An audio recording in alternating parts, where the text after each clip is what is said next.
It's Tuesday, 24 September. Welcome to the President's Daily Brief. I'm Mike Baker, your eyes and ears on the world stage. Let's get briefed. We'll start things off today with the growing mystery surrounding the fate of Hamas leader Yahya Sinwar, as Israeli intelligence investigates whether the mastermind behind the October 7th attacks was killed in an airstrike. Later in the show, the Pentagon announces the deployment of additional U.S. troops to the Middle East. I don't see how this goes wrong, and urges Americans to leave Lebanon as an all-out war between Israel and Hezbollah looms. Plus, we'll look at reports that Venezuela's violent Tren de Aragua gang, the TDA, is using New York City migrant shelters as bases for criminal activities, including gun smuggling and prostitution. Well, what are the odds of a violent criminal organization preying upon migrants? Who could have seen that coming? In today's Back of the Brief, some news from the 2024 presidential campaign as Vice President Harris loses an endorsement from a major world leader. Oh, did I say leader? I meant despot. Yeah, that's the word I was searching for. But first, today's PDB Spotlight. I want to begin with a mystery surrounding the terrorist leader of Hamas that could have significant ramifications for the future of the Israel-Hamas conflict. Now, Hamas leader and 7 October mastermind Yahya Sinwar has reportedly disappeared off the radar, and Israel's security establishment is now investigating whether Sinwar may have been killed by airstrikes in Gaza in recent weeks. That's according to a report from the Jerusalem Post. Or, I suppose, another option is that Sinwar fled Gaza to save his own skin, likely toting bags of cash that he's stolen from the Palestinian people over the years. Someone should check to see if he's just simply shacked up with his other wealthy billionaire Hamas leaders living the high life in Qatar. But that's just me, and maybe I sound very cynical. The news started circulating late Sunday after anonymous sources with the IDF's military intelligence directorate told reporters that Sinwar was likely dead. Senior officials in Jerusalem said on Monday, however, that they can neither confirm nor deny reports about Sinwar's death. Officials with the Israeli intelligence agency Shin Bet also pushed back, stressing that they had no new evidence regarding his possible location and condition. Senior sources who spoke with the Jerusalem Post echoed that there was no new intelligence definitively pointing to Sinwar's death, but added that there are disagreements within the defense establishment and the investigation is ongoing. So, in the absence of hard evidence, where is this speculation coming from? Well, it reportedly stems from the fact that Sinwar has allegedly been out of contact for several weeks with his top middlemen, who handled discussions with mediators regarding ceasefire negotiations as well as general messaging for the terror group. An Israeli official told Axios, quote, "It is all hopes and guesses, which are based on the fact that Sinwar has been incommunicado in recent weeks."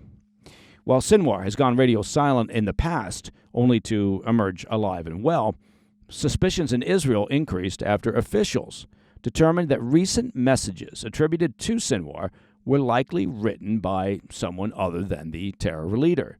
Unnamed intelligence officials told Army Radio that Israel recently analyzed several messages purportedly issued by Sinwar, such as a congratulatory message sent to Algeria's incumbent president and one praising the Houthis for a missile attack on Israel, and that they bore the hallmarks of impersonation.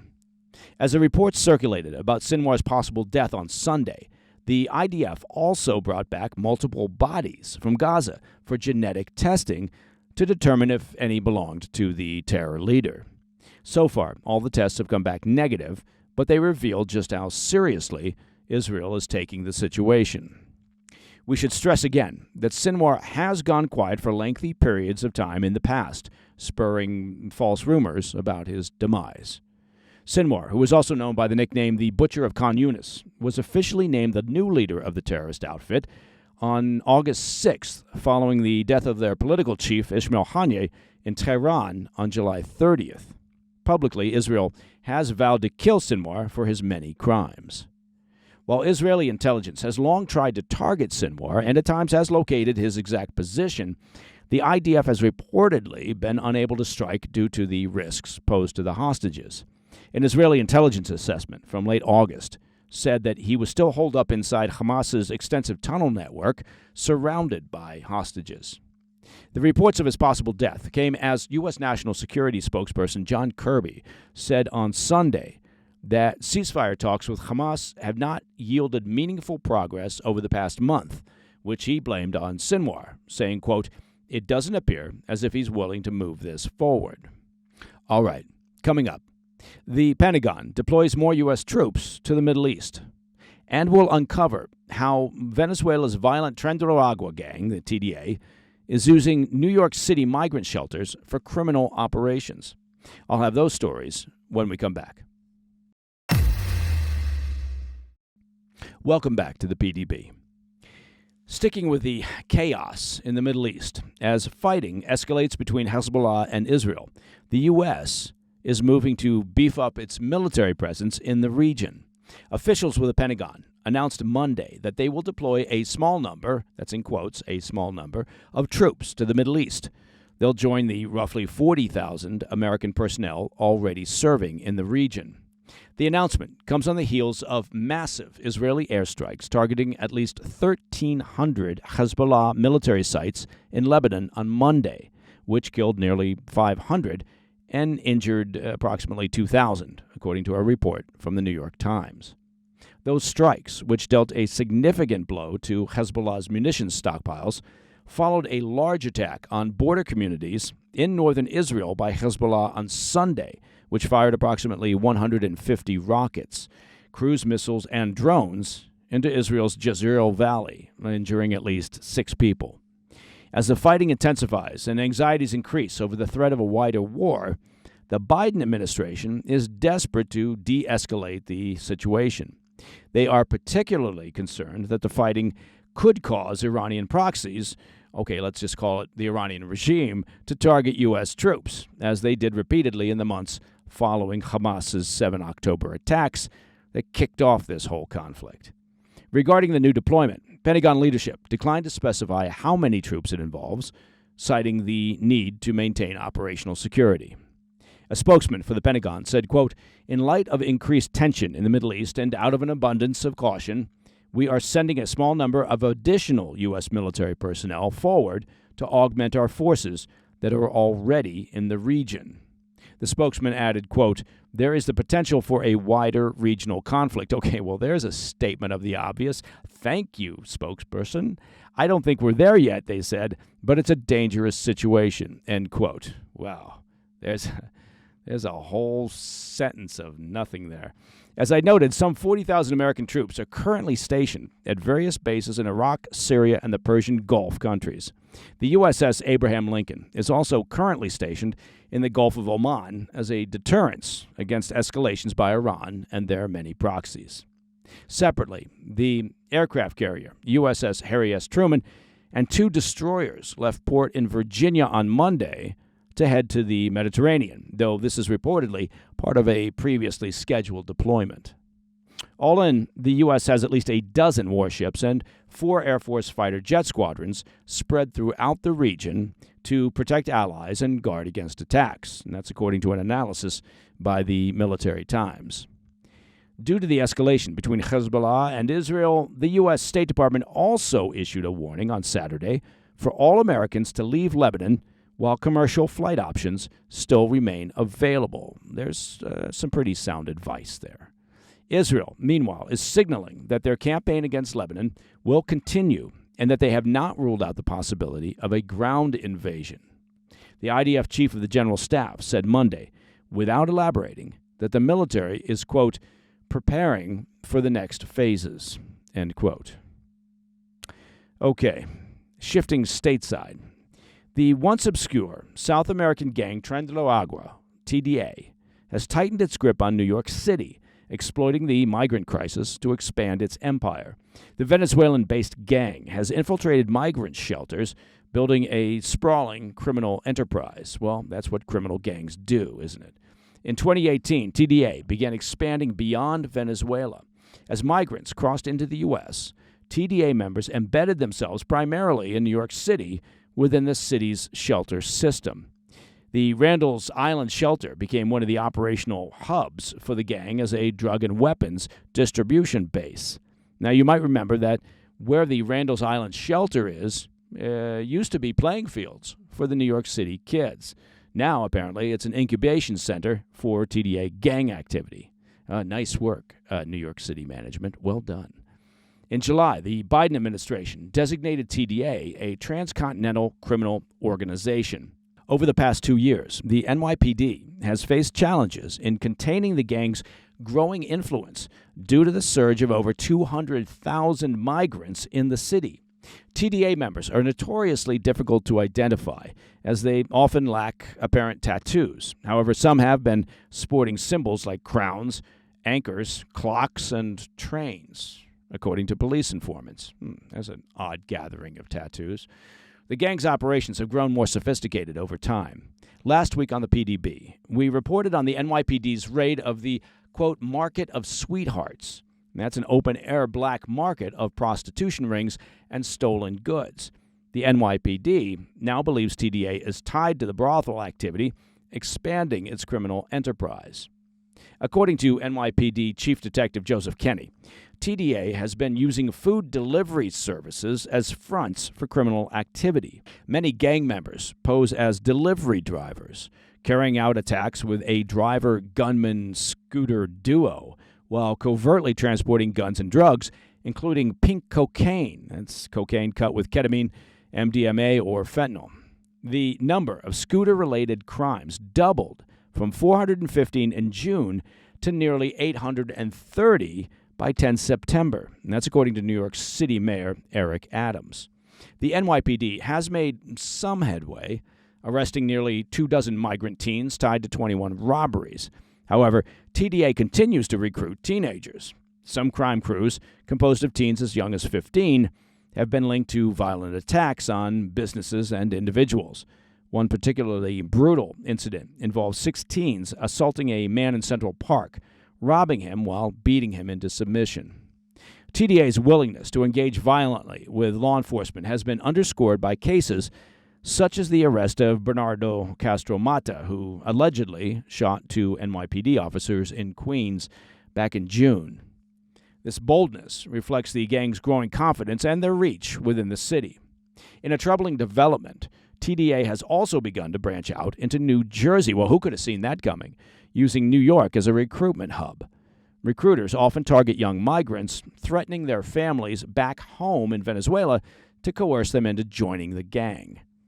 TDA's rapid rise in New York City serves as a grim reminder of how quickly criminal organizations can exploit crises like the ongoing migrant influx to expand their power and influence.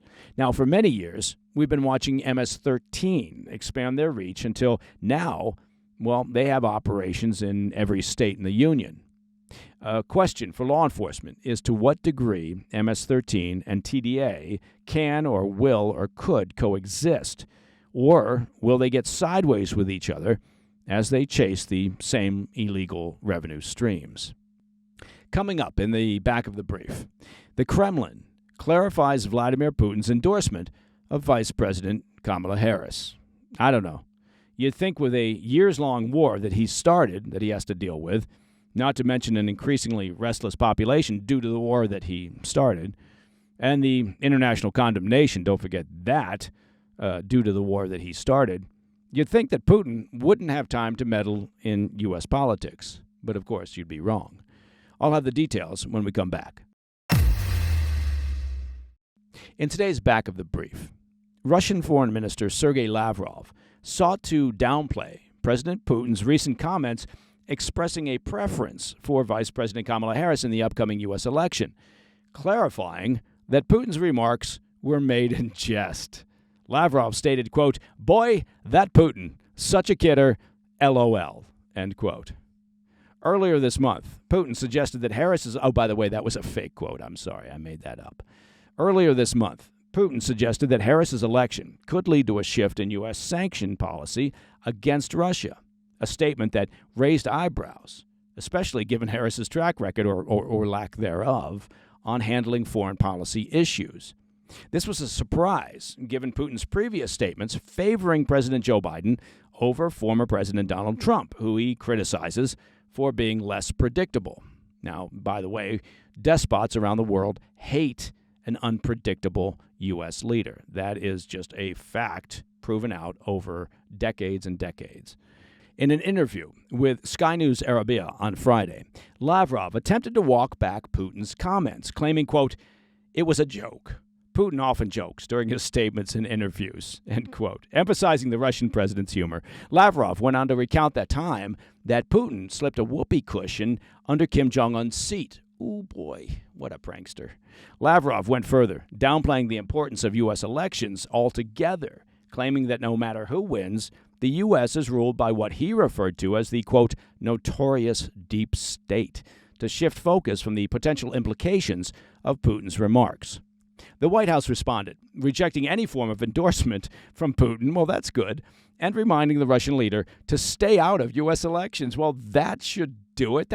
I don't know why we didn't think about that before. We should have just told Russia to stay out of meddling in U.S. elections. The exchange comes during ongoing tensions between Washington and Moscow, worsened by U.S. sanctions following Russia's 2022 invasion of Ukraine, which Putin started. Meanwhile, Ukrainian President Zelensky is gearing up for a week of meetings with U.S. leaders, including Biden and Harris. Zelensky will present his, quote, victory plan for defeating Russia after nearly 3 years of conflict, and is expected to press for continued military and financial assistance.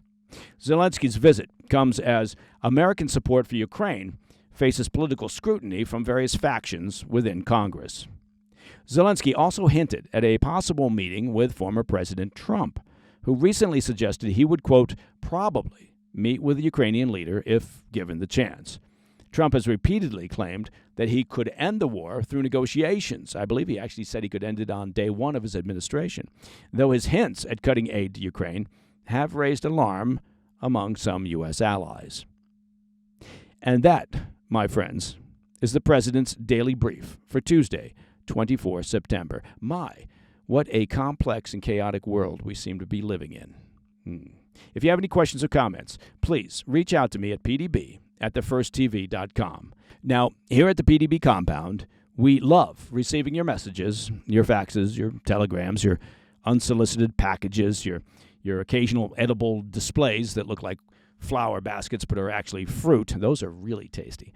Now, you and I know that also to listen to the show ad-free, you just need to become a premium member of the President's Daily Brief by visiting pdbpremium.com. It couldn't be any simpler, and I do hear that it's the hottest ticket in town. I'm Mike Baker, and I'll be back later today with the PDB Afternoon Bulletin. Until then, stay informed, stay safe, stay cool.